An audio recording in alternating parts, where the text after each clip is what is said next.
The very word secrecy is repugnant in a free and open society. We decided long ago that the dangers of excessive and unwarranted concealment of pertinent facts far outweighed the dangers which are cited to justify it. And there is very grave danger that an announced need for increased security will be seized upon by those anxious to expand its meaning to the very limits of official censorship and concealment. For we are opposed around the world by a monolithic and ruthless conspiracy that relies primarily on covert means for expanding its sphere of influence, on infiltration instead of invasion, on subversion instead of elections, on intimidation instead of free choice, on guerrillas by night instead of armies by day. Its preparations are concealed, not published. Its mistakes are buried, not headlined. Its dissenters are silenced, not praised. No expenditure is questioned, no rumor is printed, no secret is revealed. For as a wise man once said, an error doesn't become a mistake until you refuse to correct it.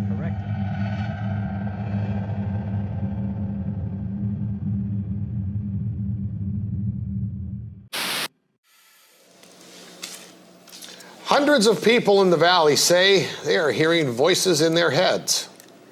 And those voices are being transmitted by microwave or other methods. Well, several viewers asked us to investigate what they call electronic harassment.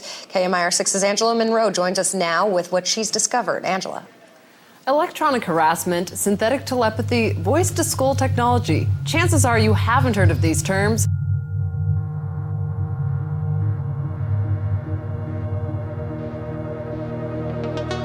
In the shadows, a silent menace lurks.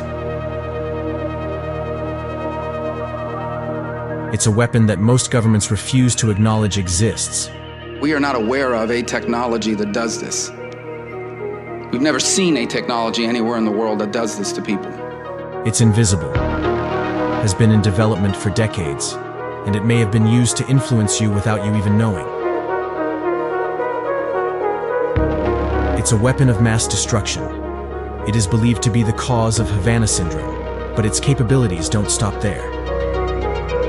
It can create pain inside and outside the body, and send thoughts, images, voices, and video directly into the mind.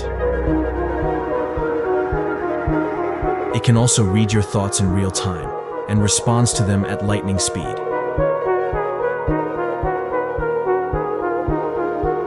It is being combined with real-world psychological torment that includes gang stalking or flash mobbing to drive people to despair, to suicide, or worse.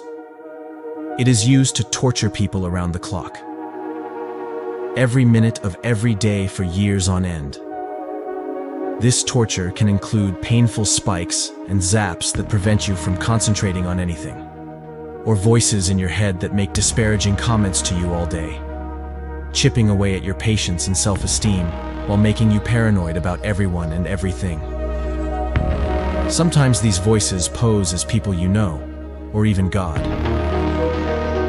If you speak about your symptoms, you're likely to end up isolated from friends and family, and often at the mercy of doctors in a mental health facility, following the typical protocols for psychosis and schizophrenia.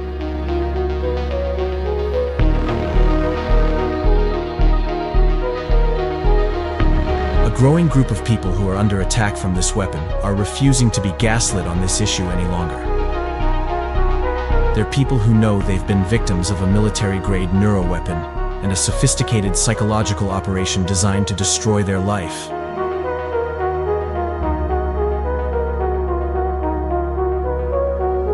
In this film, we join those taking the fight to Washington, D.C., London, Ottawa, and Brussels. The question is, will anyone listen? It's important that we inform the public that there is a serious problem happening with energy weapons and electromagnetic frequency and energy. At the beginning, it felt like there was somebody behind me at all times. My target had started when I went to work for the federal government. I feel like I've been enslaved by someone that I don't know or a group that I don't know that has been testing in a human experimentation manner. If they put you on this program, there's no getting away from it. I've had to kind of learn how to just wipe certain feelings. The program is so well executed that it is difficult for us as regular civilians to prove.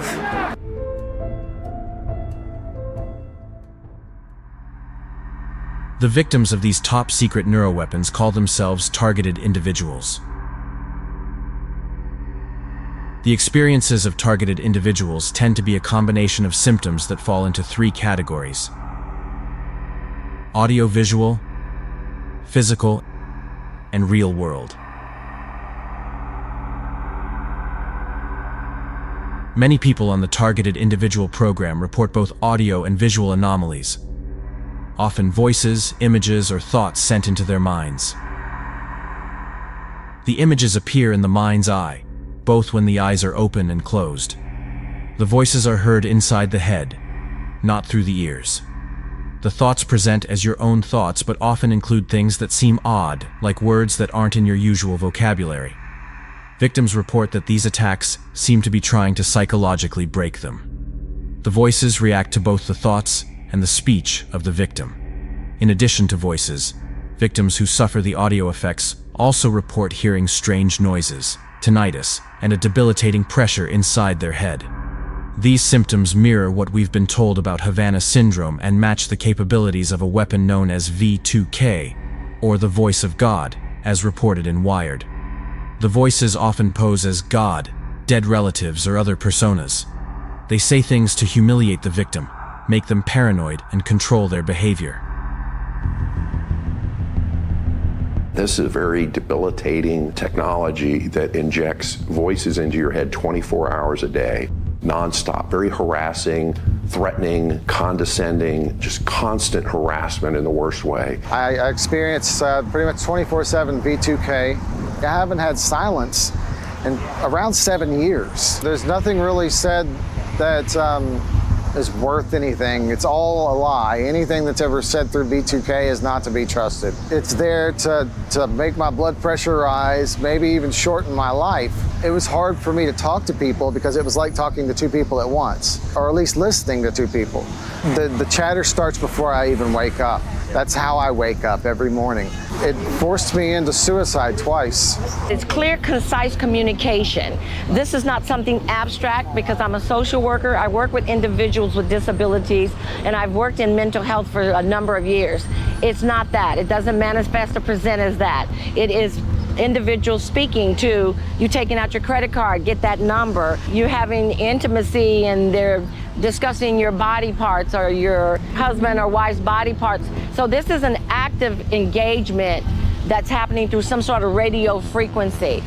I was getting these headaches, these directional sounds. It was the lyrics of the song being said out loud in like a robotic, like Alexa voice or something, and it scared me. I froze. It's always some kind of manipulative thing. They're projecting some kind of outcome they want, and their phrases revolve around that. If you're a religious person, they might try to pretend to be an angel or a demon or something, and then try to convince you to do things that you might otherwise not do. I was being sent visuals and images, sort of like an augmented reality overlay. There were visuals being sent to me while I was driving. There was a car accident. The vehicle that I was in rolled over.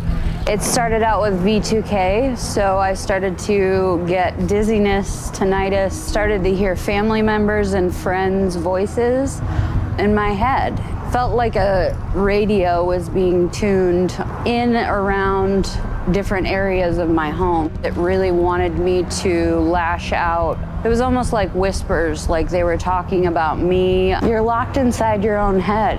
It wanted to isolate me as much as possible. I knew that it wasn't true, and so it really made me retreat into myself. I got, thank God, on the path of understanding little by little just exactly what this program is. The voices are just, for me, they were very condescending and they were very aggressive. I receive voice-to-skull transmission as soon as I wake up from 6 o'clock in the morning, when I go to shower, when I eat, when I call my mom, when I go to meeting, when I go to sleep, when I watch a movie, 24/7. It's just a game playing with my mind. They use plenty of torture technique. The most famous one is actually just starting a sentence, so my brain finish the sentence and get distracted. I hear voices. They are commenting what I am doing, what I am choosing, what I'm wearing, and my thoughts. They most of the time talk evil things to me. So they call me various names. For example, they call me fat or stupid and those kind of things. In the beginning, it was much worse because they were telling such things like, if you not do that and that, I will kill your family. So one time they tried to show in their conversations with each other that it would look like a panic attack, like that one person has a panic attack and the other one is acting like, oh, you're having a panic attack, and everything was in my head, you know what I mean? So they were making that like action, like a theater show.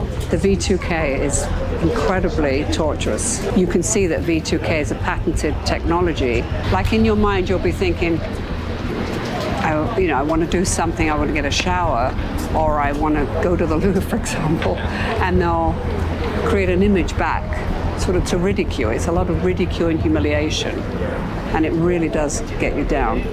Lately, it's been non-stop asking for money.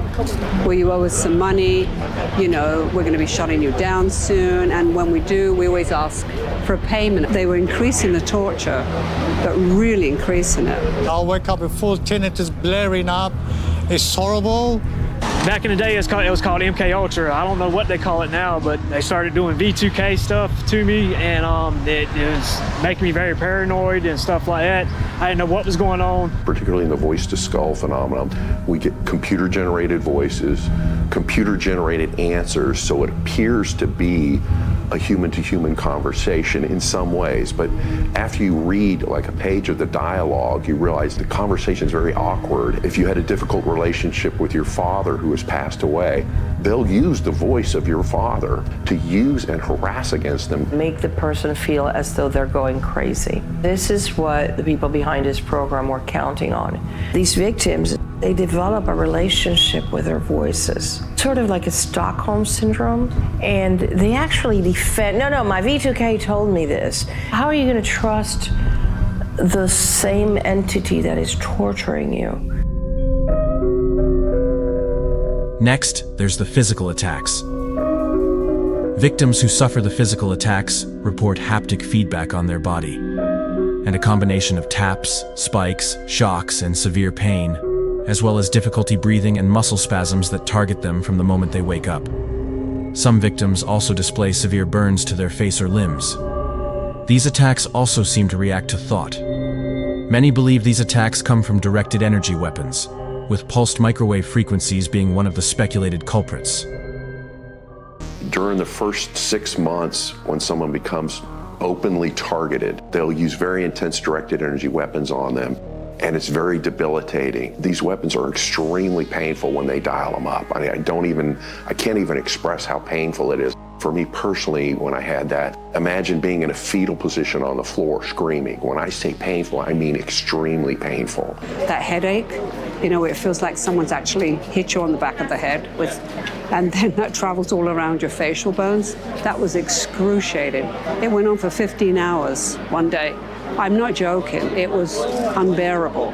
I find myself being hit by DEWs, which are direct energy weapons, which are painful. And I have those inside my home, I have them outside my home in my car. one night, it was like a red hot poker going into each ear, both at the one. You know, and it was. I thought I was going to die. I didn't know what was happening. I get harassed with direct energy weapons. My attacks are so severe that I get pains everywhere in my body, and I cannot do any. I cannot function. Direct energy weapons to me to wake me up. Sometimes feeling the heart racing. I get attacked in the head, the eyes, the private area. This morning I was woken up at 2:30 with an electric shock. I go for 5 days of no sleep sometimes. They forced me over in the shower and broke my wrist. That was like an electric shock that pushes you over. My heart they attack my head all the time, my eye part. They typically go for like my breathing and all. An area or a side of my chest is pushing in or just staying still and not expanding with air. I've been burnt radiologically using directed microwave beams with directed energy weapons several times. I've been to hospital twice with burns. In addition to these invisible attacks, targeted individuals complain of real-world persecution. This can include a campaign of stalking, harassment, street theater, and break-ins, designed to be very obvious to the target, but seem crazy to anyone they tell. The gang stalking can target the victim every time they leave their house, with what seems like multiple people involved. It often includes some kind of trigger device, multiple people wearing the same color or holding their phone towards the target as though they are filming. With the street theater, people will approach victims in the street to say trigger words about things they have merely thought about, or to cause a scene in a crowded place. Victims can suffer from home break-ins where nothing is taken, but things are damaged, added or moved in a way that makes the victim question themselves. Many victims also report issues with their devices, which may switch on for no reason or seem to be hacked. This part of the program seems designed to make the victim feel as though everyone outside is a potential enemy combatant, and in turn, make them sound crazy to anyone they talk to.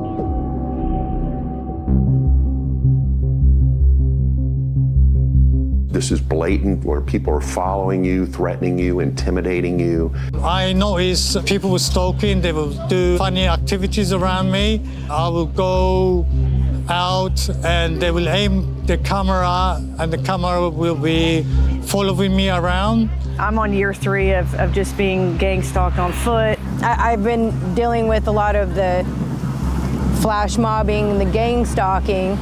I get followed. I get surveilled all the time. It started for me with the surveillance. That's what I noticed. I didn't know anything really about this program, but I started with the internet searching. And that's when I started learning about gang stalking. My targeting started back in November 2023. That's when my gang stalking escalated. Counterintelligence surveillance techniques. The surveillance breakdown techniques are clearly floating box style surveillance and overt surveillance, where they want people completely aware that they're being watched 24/7, following and tagging and tracing people at all hours of the night, all hours of the day, wherever they go. I have some information I have to share, and I'm putting my life in danger by doing it. I don't feel good about this. I feel guilty as hell. This is why I'm sharing it. But there's a 3-letter agency. The letters are I, A, and C. I'm sure you can do the math on that. And I'm sure you've heard the term G-stalked or getting followed. I get paid $10,000 a month by that organization to follow people. All I have to do is follow one person a day, make sure they see me, take a video, send it in. I have a tracking app on my phone. I can see at least 100 people a day, and I get to pick who I follow. All I have to do is make sure they see me and send in the video. That's it. Just doing some creepy shit. Share this, like this, send it to your homies. If you called someone crazy for getting G-stalked, sorry, dude, it's real.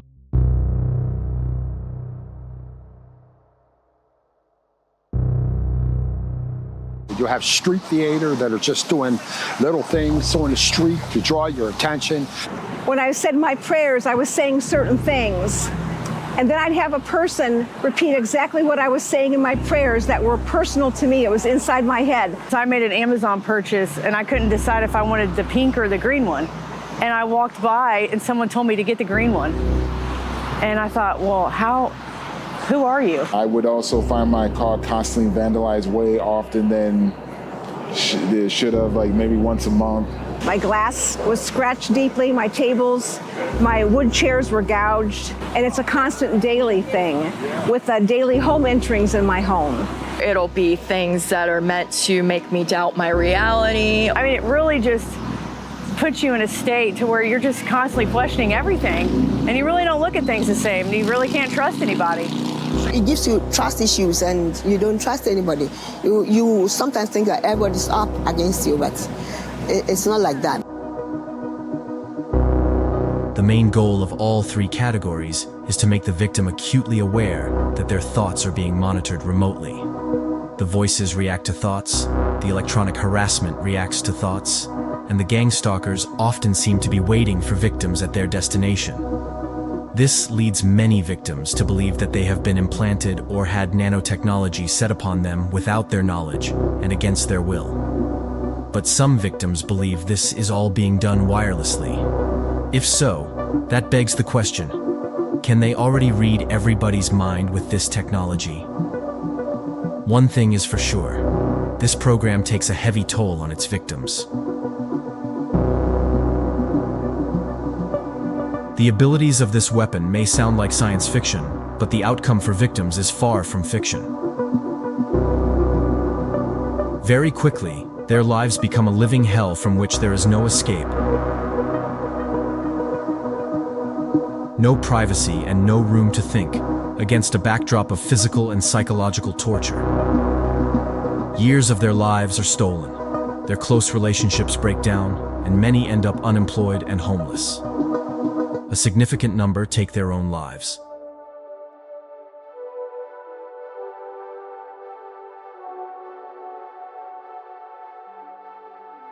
I believe this is a full spectrum attack on my life, the assaults, the mind games, basically to drive me onto the street, if you will, to ruin you as a person, to make you question your own sanity, because everyone will tell you that this is not happening to you when in fact you know. During the first year is kind of a critical period for most TIs. Around 14% of our membership has been homeless at some time during the last 12 months. Compare that with the national average. The statistics are dramatic when you look at the effect on people's lives. I did lose my job. I did have to sell my house. I did have to move in with family because I don't feel safe living alone. It's just been kind of homelessness since my last employment. So you're homeless now? Yeah. 2 years ago, I had a great job. I had a great home, family, and all that. I'm currently homeless now because of the situation.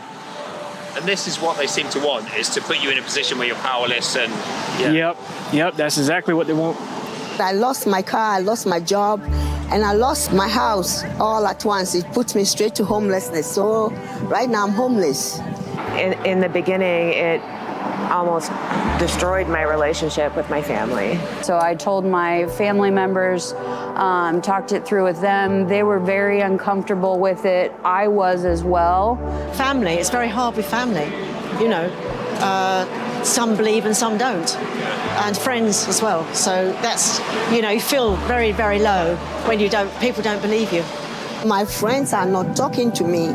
My family doubt me. Nobody believes me. All they say is that you need help. You need help. Go and get psychiatric help. The first night I went in, you know, they say, tell me what's going on. And so I told them. He was like, yeah, hallucinating, you know, and that very night they started to medicate me. It's just a foregone conclusion that you go in there and you tell them what's happening to you and you get that diagnosis whether you have a mental illness or not. Don't tell me to see a doctor, I've done that. I've had a head scan, I've had all the other things. They can't find anything wrong with me and they just think you're mental. And the police are the same. They're quite nice, they're not rude or anything, but you can see what they're thinking. My doctor, who I've been to for 20 years, knew that I was not mentally ill. If you're over 40, you're not just going to become schizophrenic right away. And she knew me all those years, so I'm very fortunate. Patients came to my office talking about Dr. Priester. I started to feel, with no reason, skin burns especially in the face, arms. They were saying that they were hearing voices. Yes, I started at that time to realize something's going on that I don't know to treat as a physician. So we have to figure out what is going on. We're not the ones with the problem, it's the people targeting us because they believe that they have some kind of godlike authority to control someone's life.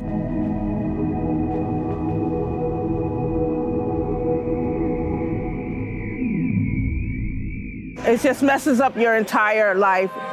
My entire life is like I can't have a life, you know? And it's been going on since 20 years. Hasn't stopped. No break. No day off. No day off. They don't take a day off. I've had this now for 12 years, and it's all pretty much the same as when it started. I've really never had a break. The day that it started, it never quit. It's destroyed my life. It's difficult to find joy. Until you've been in this position, you really don't understand what it is and how it destroys your life in every way possible. It was only through the grace of God that helped me not, take my own life. But it took me many, many years. It's 7 years of harassment, electronic harassment. It took me 5 years to find out what was happening. You get the knowledge is the most important. Getting the knowledge and learning about the technology and the torture technique they use. I mean, I called MI6 or something, I mean, crazy, but they just said, they weren't nasty, they just said, try and get some proof if you can. And it is hard. You can't see it. You can feel it, my God, you can feel it. During the first year is a period that, unfortunately, we see many of the suicides. We live in a very dark place. They want you to be miserable. They want you to feel hopeless. They want you to feel sad, and they want you to commit suicide. If you commit suicide, you let them win. Just a summary, what's it done to your life? Destroyed it. It's disturbing to think that there are people that are committing suicide over this.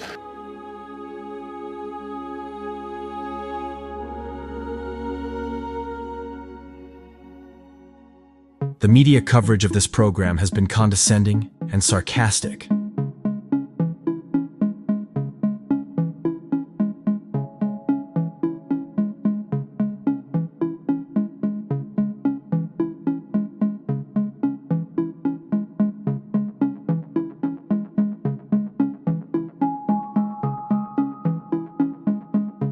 Some publications have even tried to normalize hearing voices.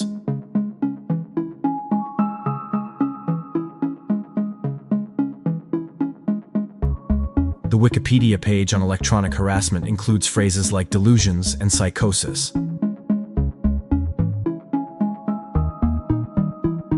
This ridicule is despite some of the symptoms matching those of Havana syndrome, the mystery illness that's also referred to as anomalous health incidents.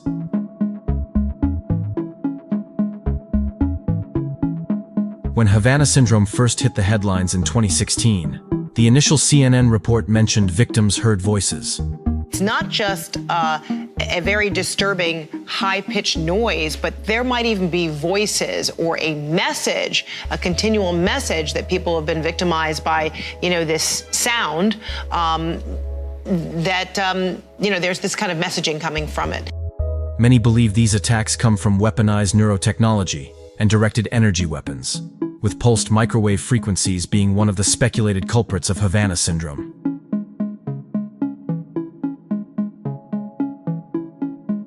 The NBC News investigation, Fighting an Invisible Enemy, The Voices of Havana Syndrome, came to the same conclusion.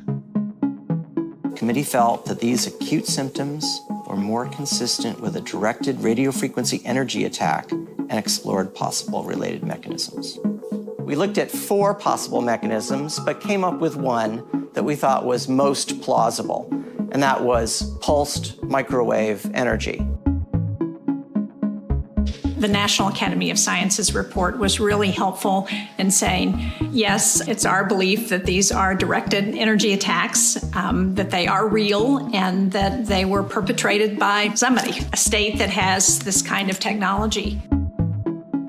The idea of neuroweapons, non-lethal directed frequencies designed to impact cognition, isn't new. Can microwaves also allow our thoughts to be read, as simply as picking up a cell phone signal? Or is there a covert plan to chip the population underway?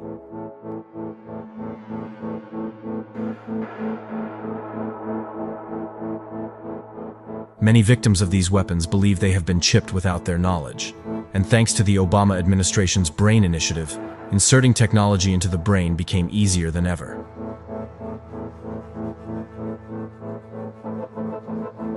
In 2022, the U.S. Department of Advanced Research Projects Agency, or DARPA, concluded work on its N-Cubed program.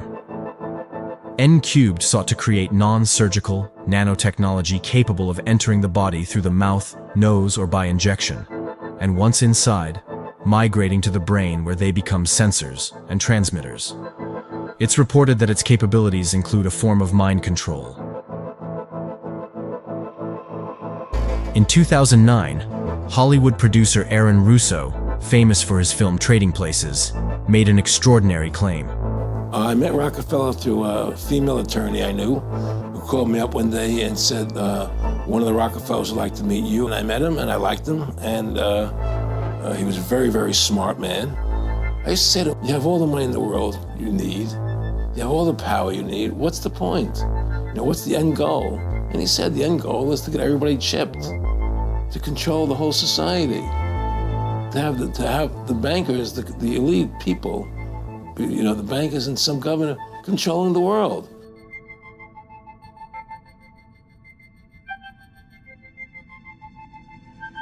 Curt Weldon, former congressman for Pennsylvania and former vice chair of the Armed Services Committee and House Homeland Security Committee, made no mention of chips when he recently told the Corbett Report that the U.S. and other governments around the world are working on directed energy weapons to control the mind. The U.S. and other countries are now using directed energy weapons, not just to take apart material things, but to affect the human brain. And the biggest concern I have for the future generations, and they're not aware of this right now, is there is work going on in America and around the world on the use of wave patterns to penetrate the brains of human beings to control their minds, their actions, without their having any ability to stop that from occurring. An NTD report out of Asia also highlighted recent comments from China's Xinhua, who reported that the Chinese Communist Party are investing heavily in mind control technology, and that there was no need for a subject to be chipped to achieve this. The CCP hasn't hidden its intention to weaponize mind control. Regime media mouthpiece Xinhua reprinted an article earlier last year speaking highly of the technology's military and wartime value. The article says the purpose of mind control weapons is not the destruction of an enemy's flesh, but of his will. It also says the new technology doesn't require a chip implanted in the human brain. Instead, electromagnetic waves, light, sound waves, smells, among other things, can be used. Prominent neuroscientist and Georgetown University professor Dr. James Giordano confirmed to us that directed energies are increasingly being harnessed to impact the brain. If you're looking at things like directable energies, whether it's sonic energy, infrasound, or ultrasound, rapidly pulsed microwaves, well, these things, number one, are directable. Number two, they can be used with relative clandestine, if not covert, capability.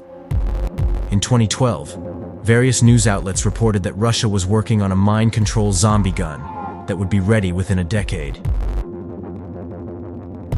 Previously, in 2001, President Putin had made it illegal in Russia to employ electromagnetic, infrasound, and other psychotronic weapons. In 1994, it was widely reported that the FBI was considering using a Russian-made mind control machine on the religious sect, the Branch Davidians. And in 2007, Wired reported that the U.S. Department of Homeland Security had hired a Moscow-based mind control lab for use of its software, which can reportedly read the subconscious mind and alter behavior. 8 years after the first reported cases of Havana syndrome, the Counterterrorism, Law Enforcement, and Intelligence Subcommittee hearing on anomalous health incidents examined these weapons in a public setting. The victims are not just selfless public servants, but their spouses, children, including infants, and even pets. with a high-powered microwave system weapon that may have the ability to weaken, intimidate, or kill an enemy over time and without leaving evidence. 2012 intelligence information indicated that this weapon is designed to bathe a target's living quarters in microwaves, causing numerous physical effects, including a damaged nervous system. I am convinced that the evidence that exists in the classified arena directly contradicts the public conclusions expressed by federal agencies as to the origin, cause, and scope of AHIs. Former United States Army Lieutenant Colonel Greg Edgreen later spoke to 60 Minutes and said, "The Pentagon shut down many attempts to investigate and had demanded unachievable evidence for a weapon designed to be silent and invisible." Greg Edgreen, who ran the military investigation, told us he had the Pentagon's support, but the bar for proof was set impossibly high. I think it was set so high because we did not, as a country and a government, want to face some very hard truths. And what are those? Can we secure America? Are these massive counterintelligence failures? Can we protect American soil and our people on American soil? Are we being attacked? And if we're being attacked, is that an act of war?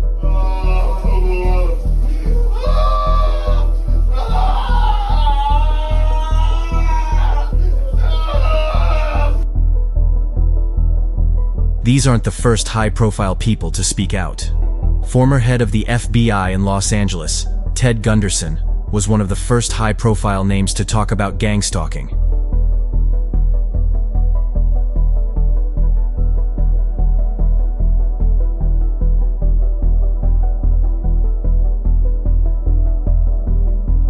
Mike Beck, a former NSA spy, is sure his Parkinson's disease was caused by electronic harassment. WikiLeaks founder Julian Assange was reported to be hearing voices while in a British prison.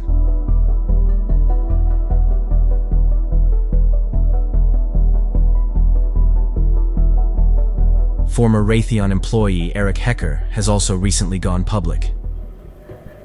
I spent a year at the South Pole Station from November of 2010 to November of 2011. And it was in that experience that I came across what I now know to be directed energy weapons systems operating under the false pretense of scientific experiments. I suffer the symptoms of what are commonly referred to on the Havana Syndrome symptoms list. It's logical and reasonable to consider that, these corporations, there's nothing that prohibits them from having higher technology that they're not putting to market. Many thousands of people worldwide are suffering from the same set of symptoms. They get ridiculed by the media, ignored by the government, and are having their mental health weaponized against them. There's one organization fighting to change that. Founded in 2017, Targeted Justice is a human rights organization dedicated to ending the weaponization of exotic neurotechnology and what they call a weaponization of government against American citizens. Richard Lighthouse and Ana Toledo are in Washington, D.C. to host their latest Targeted Action, an ongoing meetup and protest for victims of these weapons. Both victims of these weapons themselves, Ana and Richard are planning a week of activities in and around the U.S. Capitol to help raise awareness with federal employees and hopefully secure meetings with congressmen. Targeted Justice has come to Washington, D.C. before. We've had rallies. This year, we've had a much bigger audience, and this has been key to getting the word out and getting more exposure for what's happening. We have a mission statement at Targeted Justice that it's basically three-pronged. Expose these atrocities, educate the public and legislators, and shut down the program. We're advocating for freedom this weekend in D.C., just representing non-investigative subjects with Targeted Justice and hoping to end this targeting program. Please, whatever it takes, stop the targeting of innocent individuals in this country. Most people are just patriotic, conservative people that have been targeted. DHS has a $110 billion budget.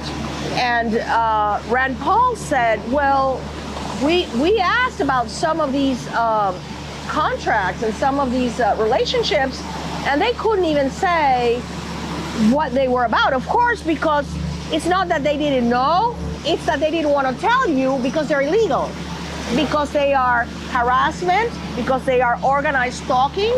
You know, the people in Congress are the ones that are supposed to be saying, wait a minute, what are you spending all this money on? But there is absolutely no oversight. Innocent people are being put on the terror screening database watch list, secret categories 3 and 4. These are non-investigative subjects, everybody. That means they're not criminals, they're innocent people. Many people are being microwaved. Little children are being microwaved. People are dying from these directed energy weapon attacks being perpetrated against them. And it's real, and it's happening. And people need to wake up. I'm excited to be here with Targeted Justice to get this program shut down. It's a vindication for those of us who have been suffering and tortured for too long. Include civilians in the Havana Act of 2021 because Havana Syndrome doesn't discriminate. FBI and DOJ, they're very much a part of the program. I honestly believe people at top do not know what's going on at the bottom levels. We've got to tell them what's going on. They don't know. So if the entire organization's not involved, it's the rogue elements that are sworn to secrecy that won't even tell their boss what they're doing. In a recent hearing, FBI Director Kash Patel stated that no part of the FBI was targeting innocent Americans. Director, yes or no, is the FBI still spying on parents at school board meetings?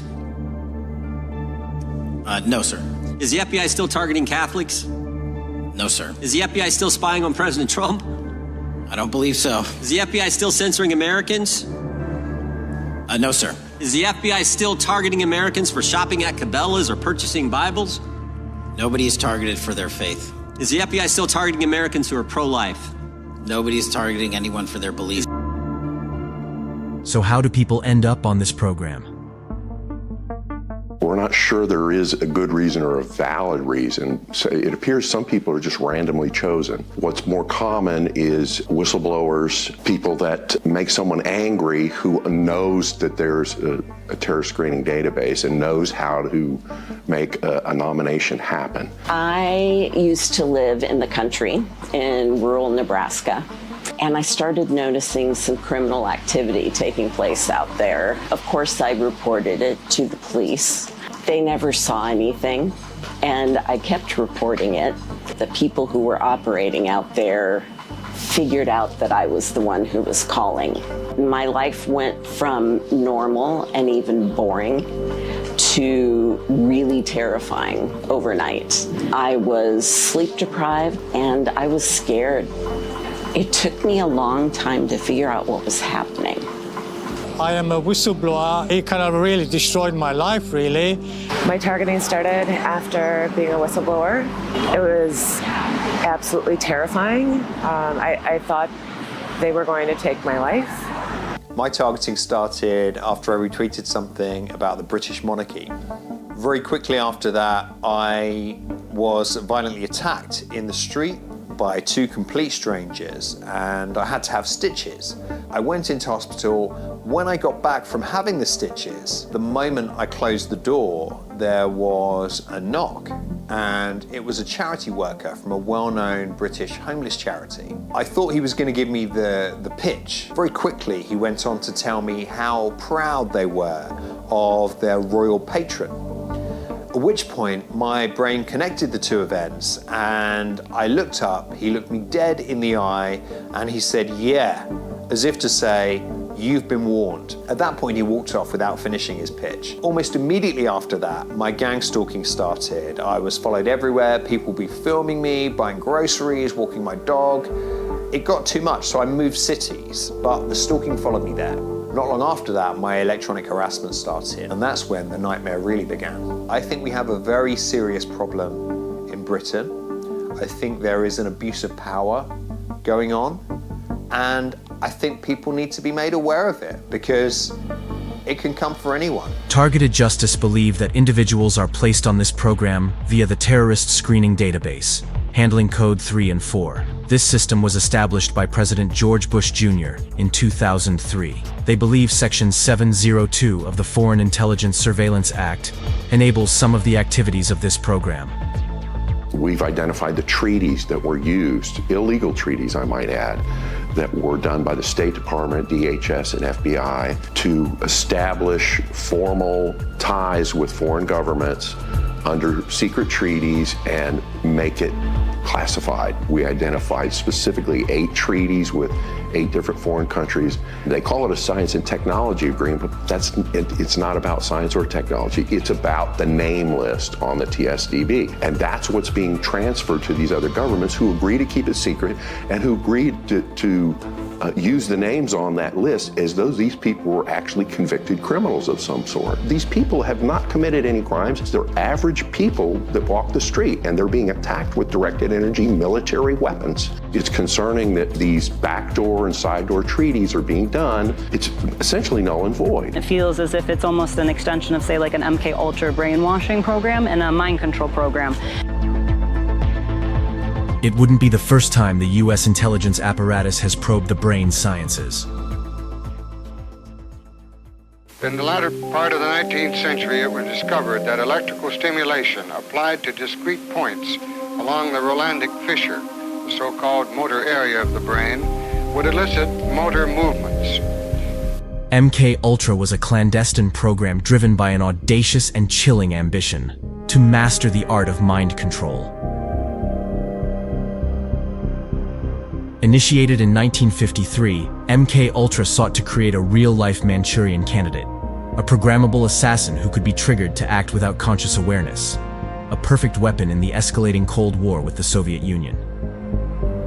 Declassified documents reveal a sprawling operation, with experiments conducted in universities, hospitals, and secret facilities across the United States and Canada, all shrouded in secrecy to evade public scrutiny and moral accountability. Some of the experiments remain classified to this day, and files were famously destroyed by CIA Director Richard Helms and the head of MK Ultra, Sidney Gottlieb.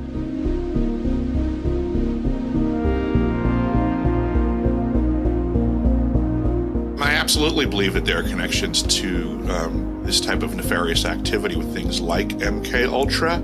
It's certainly been a part of my experience and stuff that I'm trying to, again, decipher. It goes on and on and on with different types of experiments that they're trying on different people to see what causes the most trauma.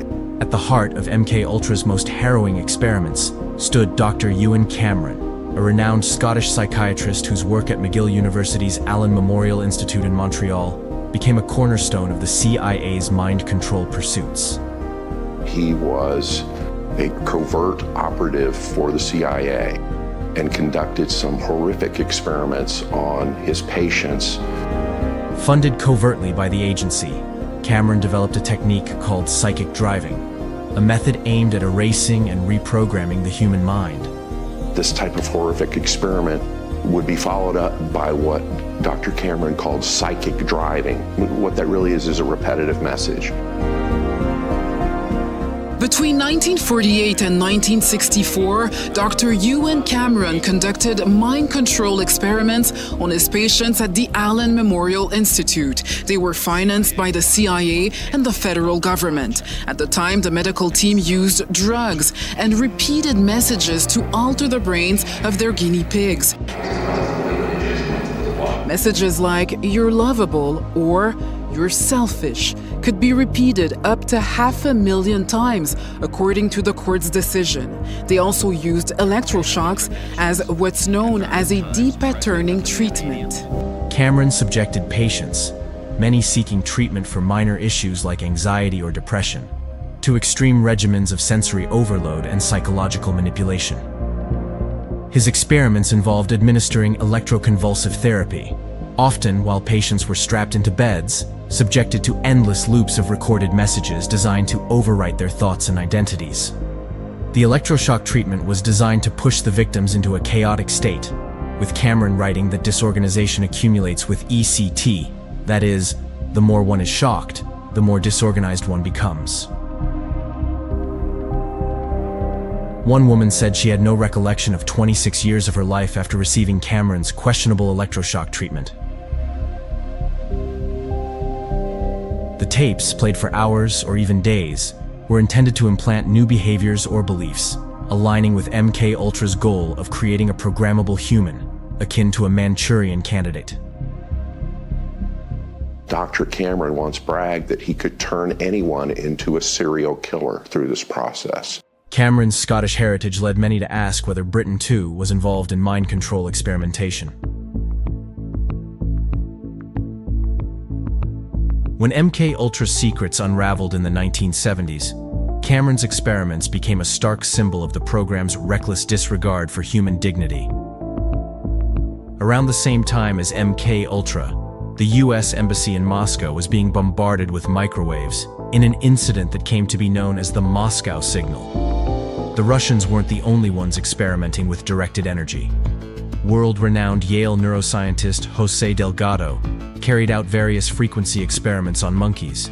He also believed mind control was the next logical step in human evolution. Recently released CIA documents refer to the feasibility of remote control of animals, and that special investigations will be conducted toward the application of selected elements of these techniques to man. Elsewhere, American neuroscientist Alan Frey discovered the microwave auditory effect, the ability to beam voices into someone's head wirelessly with microwave pulses.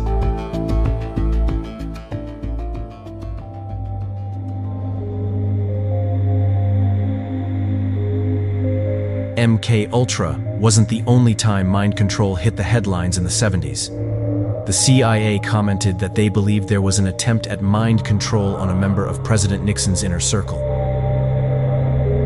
Many believe MKUltra never ended and continued under a new name, in what we would refer to today as an unacknowledged special access program. But what would be the purpose of such a program? Declassified documents reveal that part of their agenda was to create subjects that would have an uncontrollable impulse to, quote, commit a nuisance. Another document revealed their desire to activate human behavior by remote means. Many would speculate these statements were coded language for mind-controlled killer.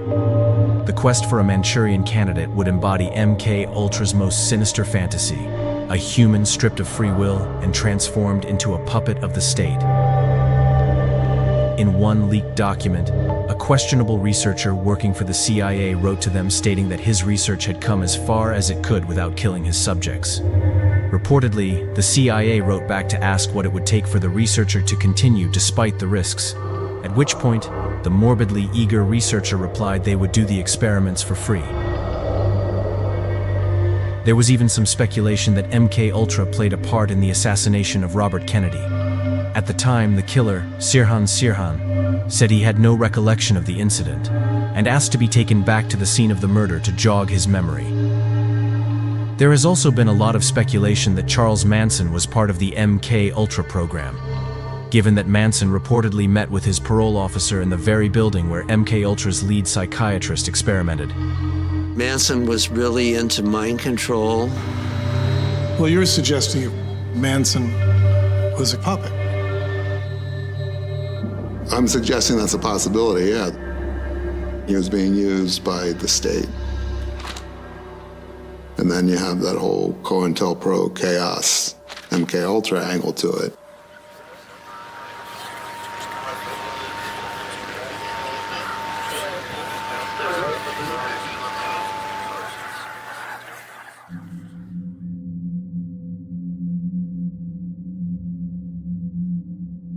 Could mind control, and in particular wireless frequencies, be used to create a puppet-like killer? What could drive your everyday person to kill? Potentially a voice inside your head posing as God.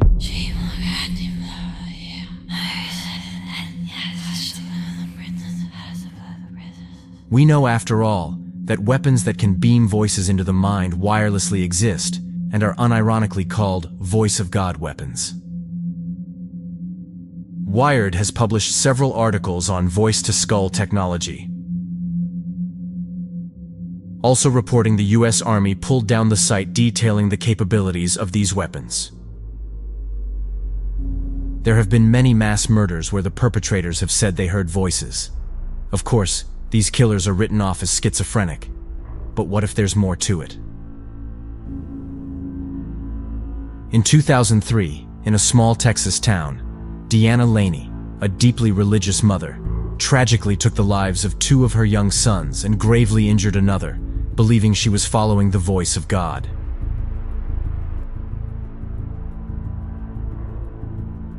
In Canada in 2008, Will Baker, a man tormented by insistent voices in his head that he believed were divine commands, tragically ended the life of a fellow bus passenger in a brutal attack.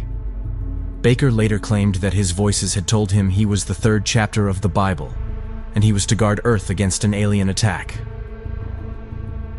In the secure confines of the Washington Navy Yard in southeast Washington, D.C., troubled IT contractor Aaron Alexis, tormented by insidious voices he believed were emanating from extremely low-frequency government mind control devices, tragically ended the lives of 12 innocent civilians and wounded 3 others in a chaotic rampage before being fatally shot by responding police. The Navy Yard shooting, the warning signs were there. ABC News has learned that shooter Aaron Alexis was kicked out of Navy housing just weeks before his rampage because he was raving about voices in his head. Law enforcement sources tell ABC News Aaron Alexis abruptly left a Newport, Rhode Island Navy barracks after constantly complaining that noises were coming out of his linen closet. During roughly the same time frame, Newport Naval Station police were warned by local authorities that Alexis was hearing voices and feared he was under constant surveillance by shadowy figures.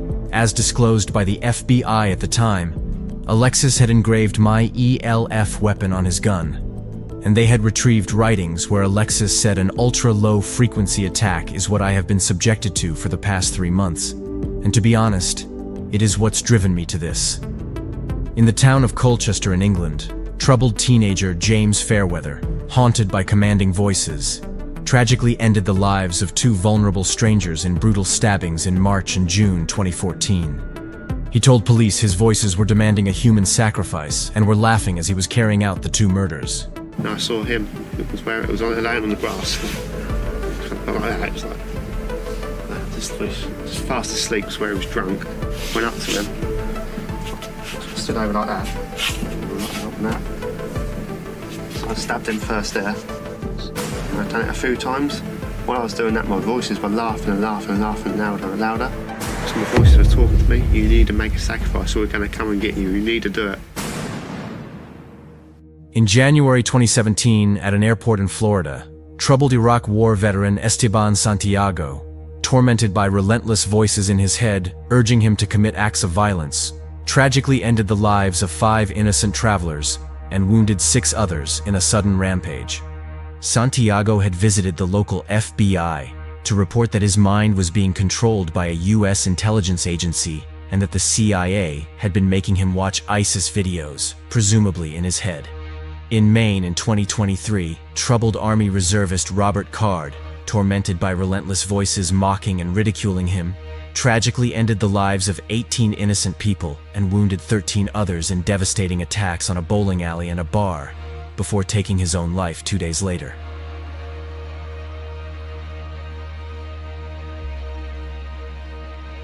Federal police are still on a manhunt for the man accused of shooting and killing 18 people at a Maine bowling alley and bar on Wednesday night. A sister-in-law to the suspect, 40-year-old Robert Card, confirmed to the Wall Street Journal that he received 2 weeks of inpatient psychiatric treatment over this past summer as he was hearing voices. She said he started believing he could hear people say awful things about him. More recently, 34-year-old DeCarlos Brown Jr. murdered Ukrainian refugee Irina Zarutska on a subway in North Carolina. While there are no mentions of him hearing voices, he spoke to his sister after the murder, where he claimed the government had put materials in his body. So you said something in your body did what? The material, put like the material used in my body to stab the lady. While there's no way to prove any of these murders were the result of V2K, or psychotronic neuroweapons. For targeted individuals, the details of each case are striking. There are, however, 2 incidents where the shooters have been self-identified targeted individuals. In 2014, in Tallahassee, Florida, troubled attorney Myron May, tormented by voices convincing him he was under constant government surveillance, tragically wounded 3 innocent students in a sudden shooting spree before being fatally shot by responding police. Before the shooting, May emailed videos and letters to contacts outlining his belief in being a targeted individual. It's with a heavy heart that I am in front of you now, kind of my last words. You see, I am a victim of covert harassment and electronic harassment and gang stalking. I'm what's called a targeted individual. As sick as this may sound, I've even had stalkers follow me into church. I would hear voices in my apartment explaining what it was that I was doing. If I went to the kitchen, they'd say stuff, oh, he's headed to the kitchen now. Or if I went to the bathroom, they'd, oh, he's headed to the bathroom. We are subjected to torture daily. Father, I ask that you forgive me my sins, all my past sins, all my present sins, and all my future sins.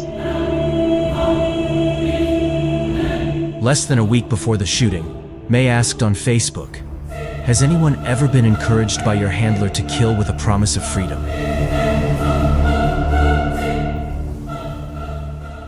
In August 2022, in the Ohio suburbs, Stephen Marlowe, tormented by merciless voices in his head, tragically ended the lives of 4 innocent people in a devastating shooting spree, before fleeing and publishing a pre-recorded video on social media, explaining his motives as being a counterattack against mind control.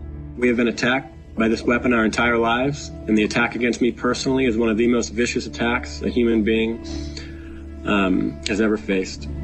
I have tolerated the most inhumane torture in hopes that the FBI and CIA would come to my defense, but they have failed to come to my aid. My only hope is that you come to understand what has happened here. When the world realizes what has happened, there will be justice, but I cannot sit by and be a victim any longer, and I refuse to sit by and do nothing while my nieces and nephews and the rest of my family are operated on with mind control. Our thoughts are not private. It is disgusting and it is cruel. I will be launching the first counterattack against mind control in human history. I want to be very clear, this will not be an active shooting event. I will be executing some of the people responsible for activating shooters. If I can help another targeted individual fight back against telepathy, then the sacrifice will be well worth it. The most horrific weapon ever made is being used on human beings, and if you ever learn the truth, you will understand what I did here to protect myself and my family. Get this out to other TIs, other voice hearers, so the world has a chance to fight back. To my family, especially my nieces and nephews, I want you to understand that what I do here, I do for your future, and hope that you can live a life free of mind control.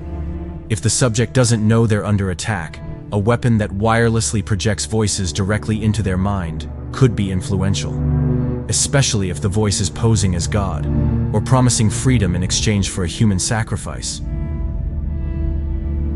Are wireless frequencies and directed energy weapons being used to drive people to commit acts of violence?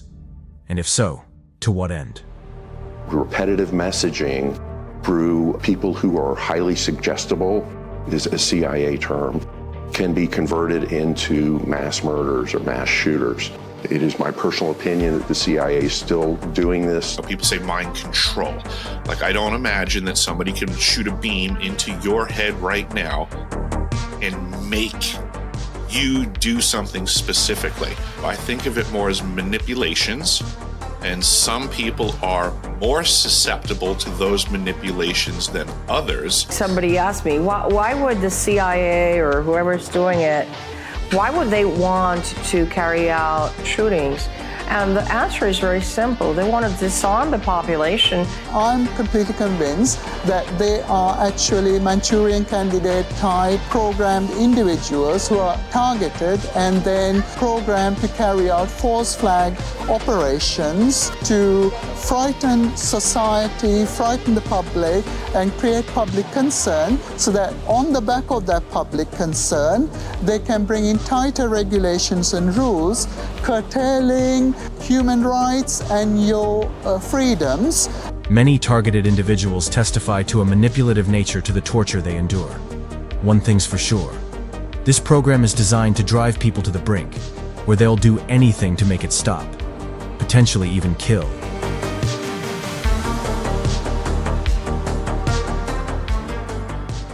Murder isn't the only dark side to the targeting phenomenon. For many targeted individuals, especially the women, there seems to be a sexual component to this program. Haptic feedback, vibrations and pain delivered to their most intimate areas in a way that seems to want to humiliate them. Some TIs report seductive or taunting voices in their head at the same time as sexual assaults are taking place. A Washington Post article about the issue states, others report the attacks in the form of sexual stimulation, including one TI who claims he dropped out of the seminary after constant sexual stimulation by directed energy weapons. There seems to be a predatory element. There are some other things that have happened to me in terms of being a woman that I won't mention here, but there are attacks and assaults in a very intimate way and place. Sexual aspect, electronic rape. It's just somebody is touching you. Somebody is touching you and doing sexual acts, but there's nobody there. If I look at somebody like a man or something, then they'll start touching me. Just over the last year, it's gotten really much darker with sexual assaults and then not being able to find the perpetrator or the people assaulting me.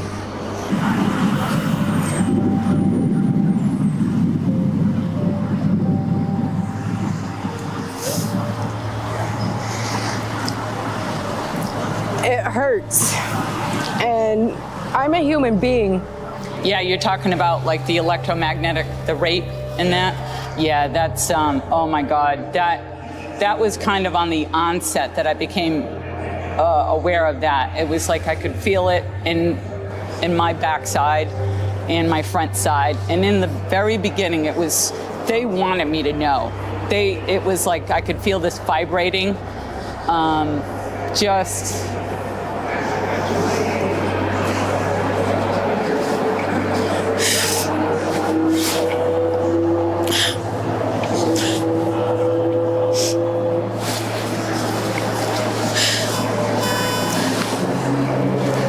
Powerlessness, sheer powerlessness over somebody, even though they're not putting their hand, they're putting the weapon on you and there's nothing you can do. And that's an awful feeling. It's usually combined with a very cruel microwave auditory effect, voices in their heads telling her, we're not raping you, we're just stimulating you. And that has got to be the most disgusting, wicked, evil, satanic thing I have ever heard. Worryingly, a growing number of people are contacting TI support organizations to report that their children seem to be displaying signs of these weapons. Often, the parents are victims themselves, making the torture a generational thing. A significant number of members, many single mothers and small children, minor children as young as 3 years old, are being targeted and harassed, particularly with voice-to-skull, V2K. The sickness that someone would torture a small child is beyond belief. We have confirmed that these kids are in fact receiving directed energy weapons and voice-to-skull. It's a very disturbing development for us. With children, they'll use their mother's voice. The parent has to tell the child, watch my lips. If you didn't see me say it to you, that wasn't me.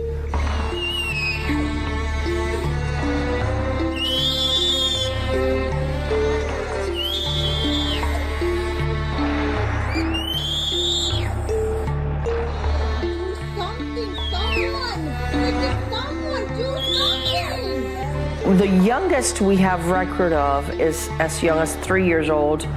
What they do is that they beam voices at these children's, and they say things to them. For example, one of them would say, "They're gonna eat my stomach.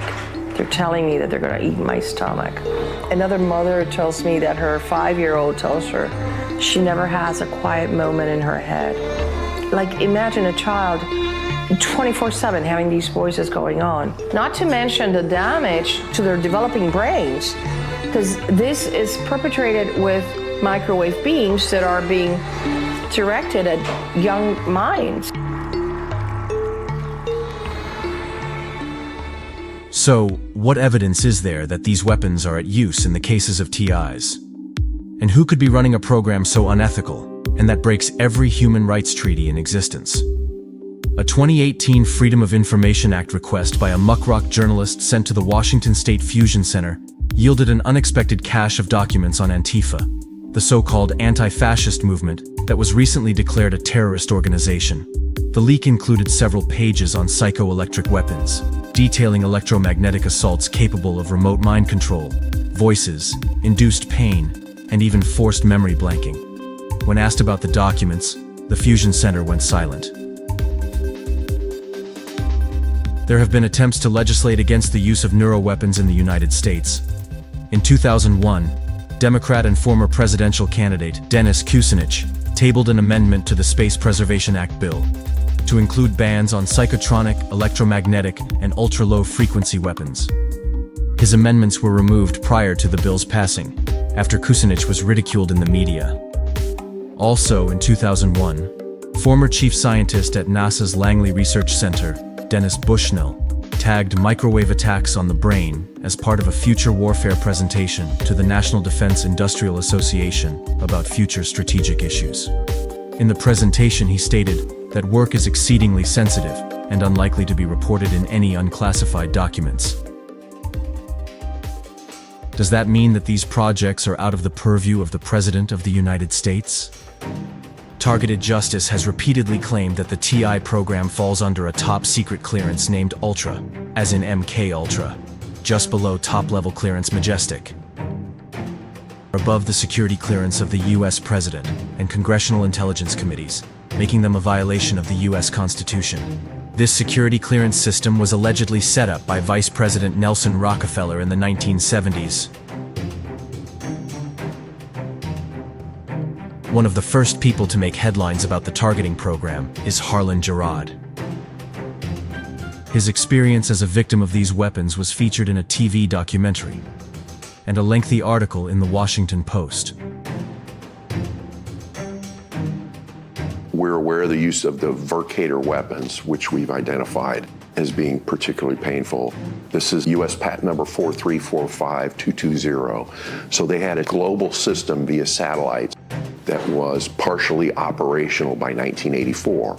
We know that because there's a gentleman named Harlan Gerard that described in detail and proved it with documents that were filed in lawsuits a few years later. Gerard says he's been targeted by the government since the 1980s, ever since he spoke against George H.W. Bush.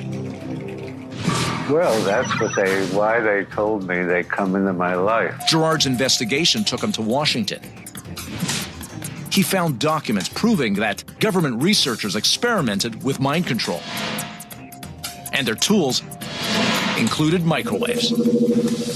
It's someone using a process called synthetic telepathy, which has been patented by the Air Force. The Air Force Research Laboratory did get a patent. A patent for using microwaves to send words into people's heads. Police reports, FBI reports that they were in fact experiencing satellite attacks in 1984 and 1985. Keep in mind, this was before there was cell tower networks, before there were cell phones. They were amazed that they could be tracked on the ground so precisely and attacked on the top of their head 24 hours a day.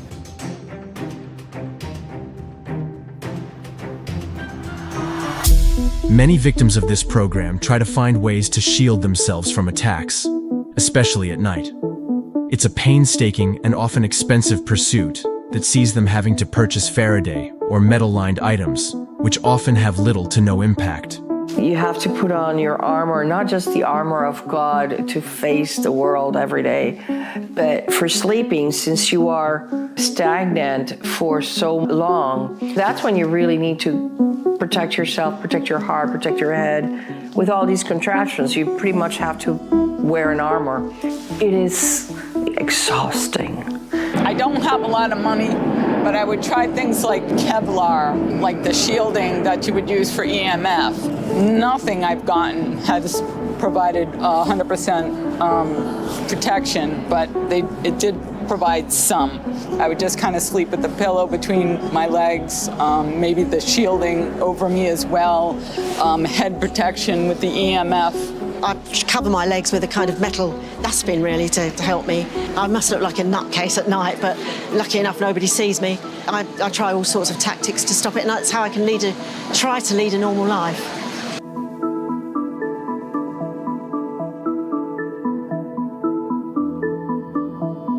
Paolo Fiora lives in Britain.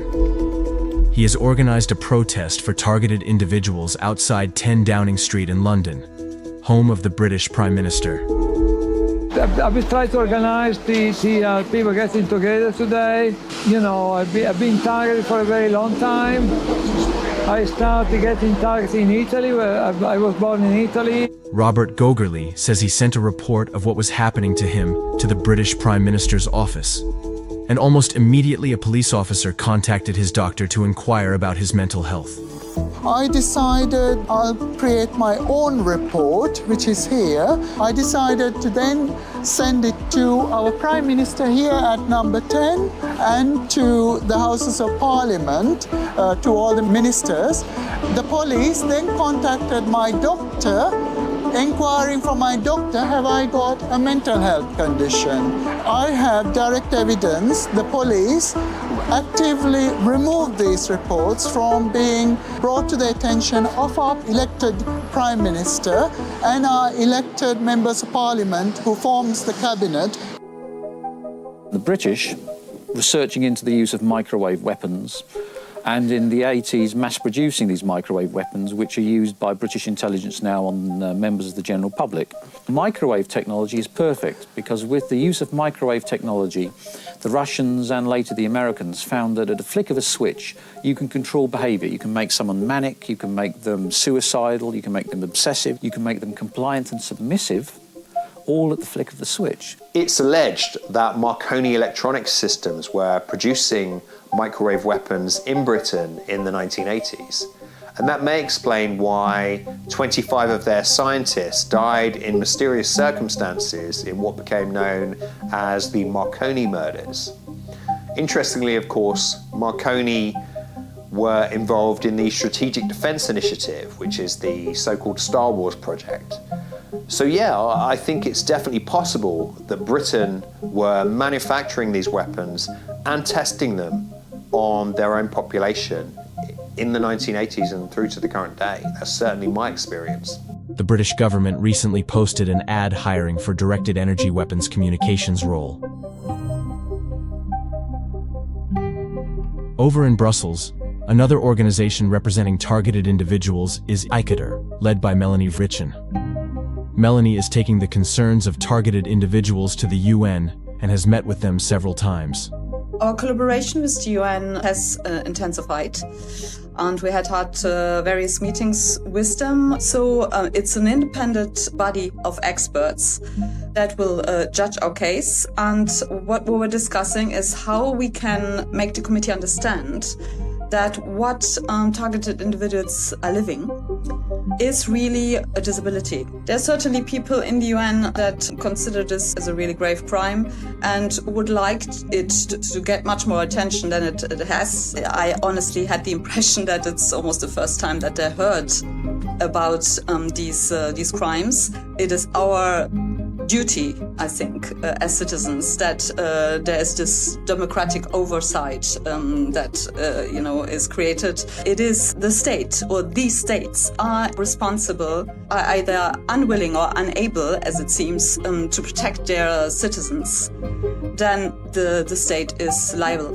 with victims gathering around the globe, uniting their forces to educate the public and to raise awareness for this very, very grave problem. I believe it's one of the most serious crimes that has happened since World War II. Rest assured that we will do anything that is in our power to stop these programs, and we will succeed.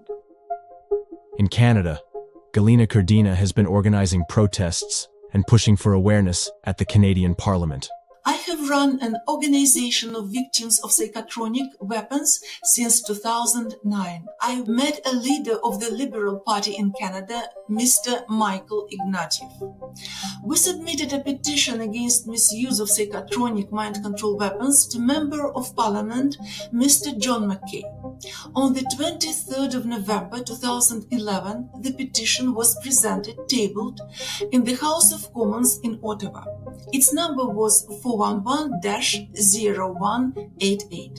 More than 1,000 signatures for the petition were collected by our Organization of Victims of Psychotronic Mind Control Weapons in Canada. The answer of the Canadian government was, the Canadian government takes note of the petitioner's concerns. However, the government has no information on any such activities.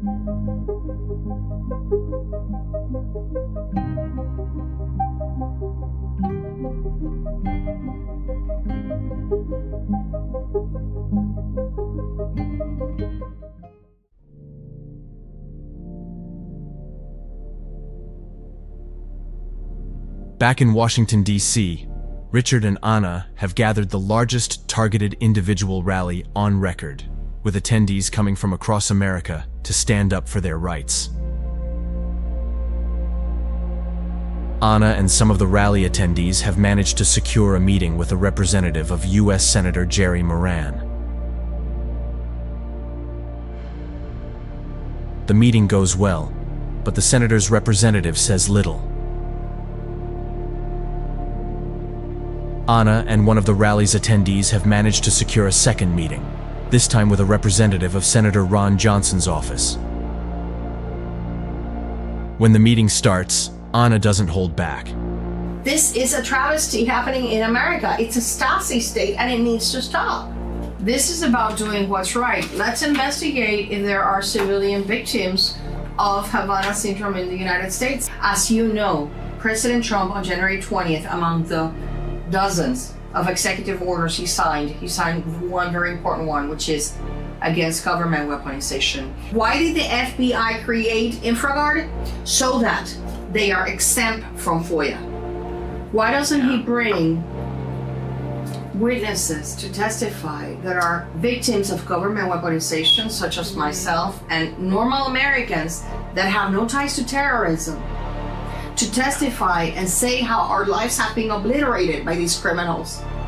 The meeting ends without any next steps.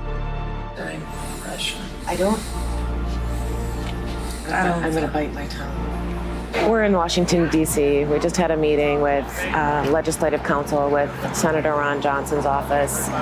Unfortunately, he wasn't able to make the meeting, so we met with his representative. We discussed all the topics of targeted justice. Unfortunately, I don't know whether or not she took us serious, whether or not she's going to give that information to Senator Ron Johnson. We're here to document that we did give her all of the information she needed. It is so frustrating that as an American citizen with genuine concerns and complaints for redress, they will not open the doors for you.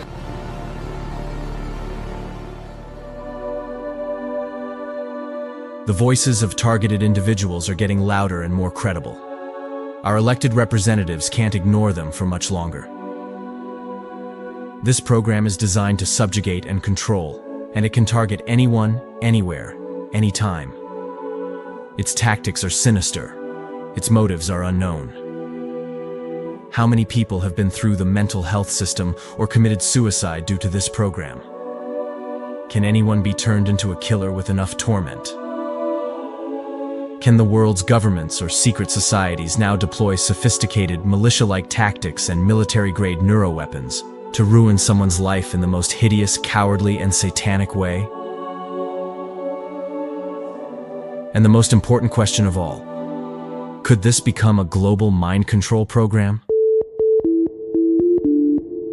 I know it sounds fantastical and maybe beyond belief, and it's probably scary to even think about, but the truth is, this is real, this is reality.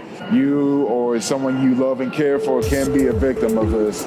Once I realized how big this thing is, I couldn't look away anymore. I had to do something. These folks are criminals.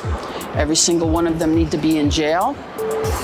And I'm so disappointed in our government. This is probably one of the most threatening things that could ever happen to a man, because you don't have privacy of thought. And if they can manipulate your thought, they can manipulate your speech.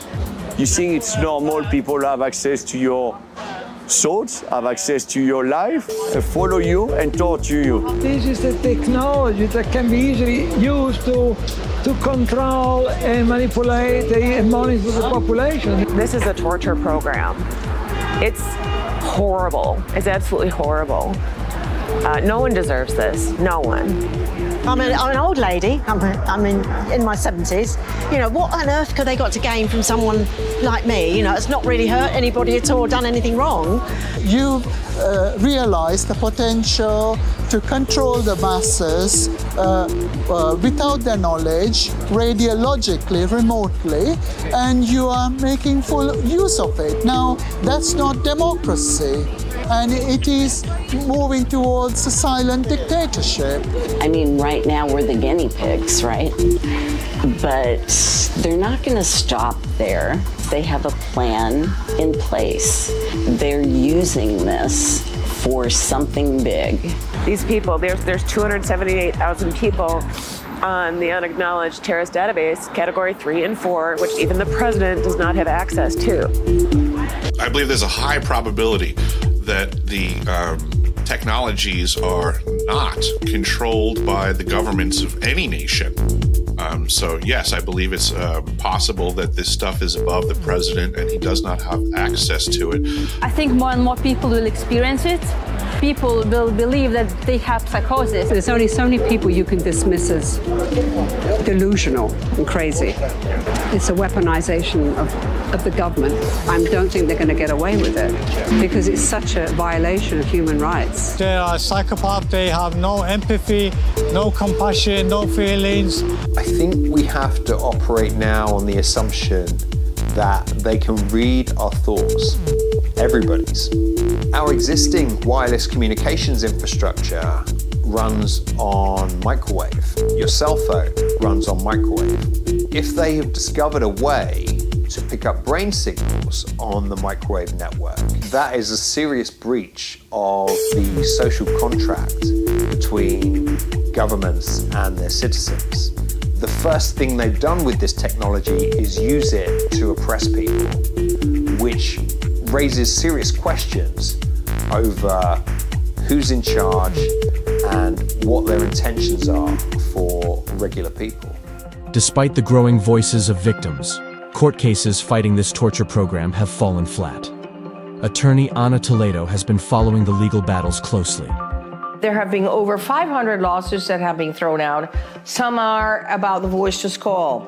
Some are about the gang stalking. Since most of these lawsuits have been pro se, so without an attorney, they get called by the court delusional, fantastical, crazy talk. They get dismissed. The commonality of these lawsuits should have raised eyebrows in many courts. There's no language or protections against wireless neurological attack. So you've got so many places in the world, such as Chile, that are building these laws into their constitution. We asked victims what they would say to their cowardly torturers if they ever met them face to face.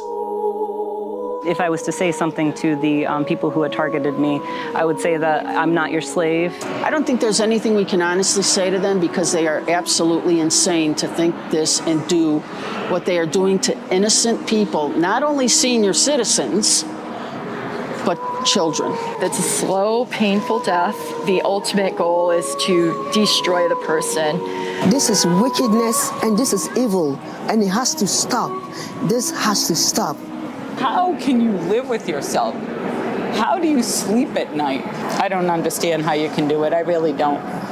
But I'm going to still hold on to my humanness till I take my last breath. If I had a chance to confront them, and I don't know that I would say anything because I feel like that's what they want. They want a reaction from me, and I just don't even want to give them one. There was a time where I wanted to yell and scream at them and cuss them out, but I wouldn't even give them the time of day, honestly. I would say you're going to be stopped. They know about you. I know we have these capabilities, but to use them against our citizens is treason, and it won't be tolerated. I hope you can find God. I don't know what provoked you to do this kind of thing to other human beings. I hope you live a very long life knowing just exactly what kind of stain you put on your soul. If you could sit in front of the people who are doing this to you, what would you say to them? I'll see you in court. Have a conscience. Have a conscience. Enough is enough. As a Catholic, what do you think the consequences are for their soul? Well, I'll leave that up to Jesus, who sits at the right hand of our Father. And I can't talk for them, but I don't think their outcome is good. Steady up on it. Look at the evidence. Look at the witnesses, the testimonies of how damaging it is psychologically and physically to a person. Once you understand it and do the research, you can rise above it. I believe prayers helped a lot. It's like I'm being attacked right now as we speak, you know, and but you tend to get used to it in a dysfunctional way. Just trying to help fight this thing, you know. It's truly a sick and evil program, and what they do to people needs to be known. But I know that there are people who've been so destroyed physically and mentally by this program, they can't fight for themselves. We don't know from where it's coming exactly, but the only way that we can support these people is to understand that they are not crazy. They need support. Repent while you still have time.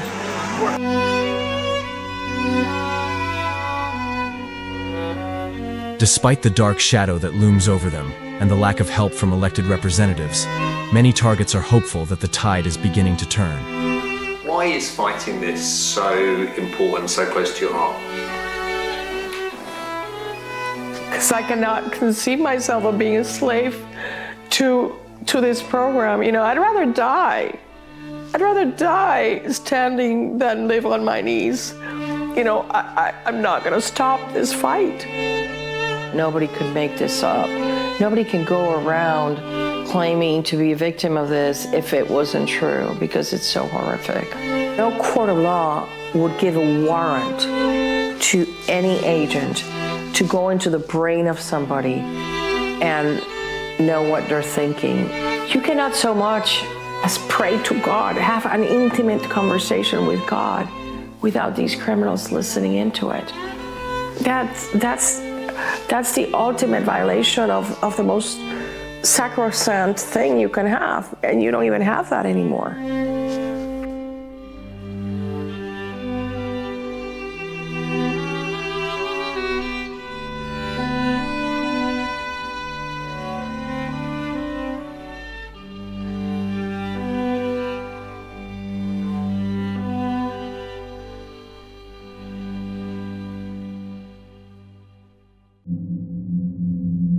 For their final stop of the week, Anna and Targeted Justice are headed to the White House to stage a flash protest in front of the iconic lawn.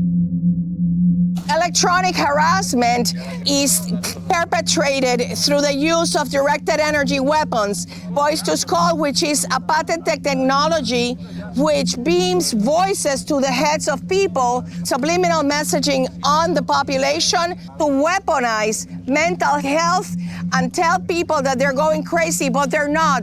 They denounced a crime, they denounced a drug operation in their building, and all of a sudden they got the voices. Why? Because the FBI placed them on this horrific list to condemn them to a life of second-class citizenship. Does the President of the United States and other world leaders know that mind-reading and influencing technology exists? Could it be being used on them? And who has majestic level clearance that supersedes the president? If China can disclose these technologies, why can't we? If Russia can make the use of these weapons illegal, why can't we? There's a demon at the gates.